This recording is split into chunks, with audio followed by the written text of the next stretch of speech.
الواتش فيت 5 برو انا شايف شويه مزايا وشويه عيوب. انا برضو مش عايز اكلمك ان انا اقعد اقول لك الخامات وبتاع، هي الساعه نقله، هي الساعه شكل وتصميم ابل واتش قوي، نقله بصراحه. لابس ساعه اليت جدا، تيتانيوم، شاشه كبيره، شاشه 1.92 اموليد تيتانيوم، والعاديه الفات العاديه مصنوعه من الالومنيوم. تحمل معاك صدمات بس بالعقل، الوزن بتاعها خفيف، الحزام بتاعها سيليكون كده متصمم بطريقه تصميم عاجبني جدا. بص شياكه، لابسها على كل، جربتها على كل حاجه، تعيش معاك ما كاجوال، تعيش معاك كلاسيك، شغاله في الاثنين شياكه.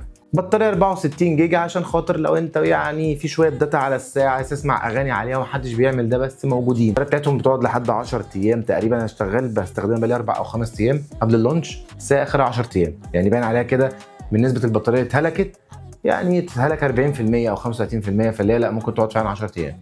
5 اي تي ام وبتنزل تحت الميه حوالي 40 متر، ففي العوم وفي الميه وفي الدش وفي الوضوء باشا. طبعا بتيجي بلوتوث 6 وثنائي التردد، حاجه اكيوريت، بيجيب لك الخريطه ممكن تنزل تجربها في شارع فيصل في مصر، هتمشي معاك وهتجيب لك كل الخرائط مظبوطه. تجربه رياضيه حلوه جدا. العيب بقى، العيب بتاعها ان الساعه غاليه قوي ب 15000 البرو. طب ما انا انزل للساعه الواتش، انا بالنسبه لي انا انزل للجي تي 6، وهي جي تي 6 وهتبقى ساعه بقى مش فت، يعني مش بند زي دي. فطب ما ننزل للساعه، اروح للساعه ب 12000 جنيه، خلاص كده 12 3 ساعات او 11 3 ساعات وخلاص واروح اجيبها. توافقها مع الابل لسه برضو نفس المشكله، لو انت يوزر ابل الساعه مش هتديك كل المزايا اللي انت بتستخدمها، برضو لسه احنا لسه بسبب الازمه العالميه دي، فالموضوع لسه قائم. ايه رايك؟ تستحق لو انت مش فارق معاك موضوع السعر، تستحق.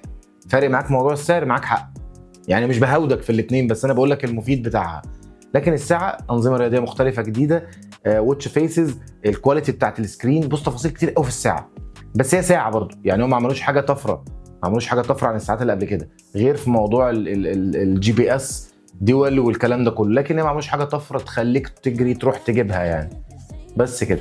لو عجبك الفيديو ما تنساش تعمل لايك وشير. باي باي.